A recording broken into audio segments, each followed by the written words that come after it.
C'est la guerre qui règle les questions. Et ce n'est pas demander un cessez-le-feu retarde les solutions. C'est comme ça, vous me regardez avec des grands yeux. Si Churchill n'avait pas fait la guerre à l'Allemagne, on n'aurait pas réglé la question de l'Allemagne hitlérienne. C'est la guerre qui a réglé la question.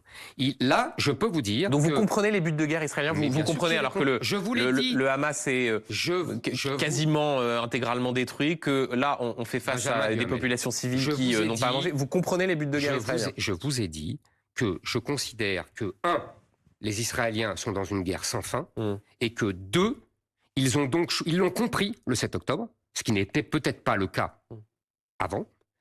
Et désormais, ils ne cherchent plus la paix. Ils veulent simplement s'assurer la sécurité. Encore une fois, ça ne veut pas dire que c'est la paix qui va arriver. La paix n'arrivera pas. Cette histoire de deux États palestiniens et israéliens, ça n'arrivera pas à l'échelle humaine. Alors c'est quoi la solution? Personne n'en veut. C'est quoi la solution alors? Mais vous savez, tous les problèmes n'ont pas de solution. Je pense que dans cette région, Israël est dans une situation de guerre éternelle parce que je considère que les pays arabo-musulmans, parce qu'évidemment, l'Iran n'est pas arabe, mais perse, comme tout le monde le sait, n'accepteront jamais un État juif dans la région qui a été autrefois une terre musulmane.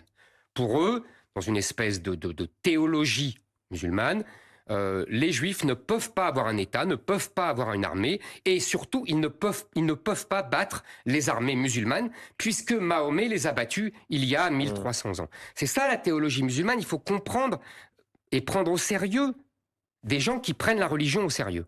Et donc c'est pour ça que je pense, et d'ailleurs je le dis à mes amis israéliens, qui sont embarqués dans une guerre éternelle. Et donc, je pense que cette opération était la bienvenue parce qu'elle retarde l'échéance. Vous voyez, elle donne 10 ans, 15 ans de sécurité. Vous savez, je pense que les Israéliens ont compris quelque chose le 7 octobre. Ils n'auront jamais la paix. Donc, ils veulent essayer d'avoir au moins la sécurité.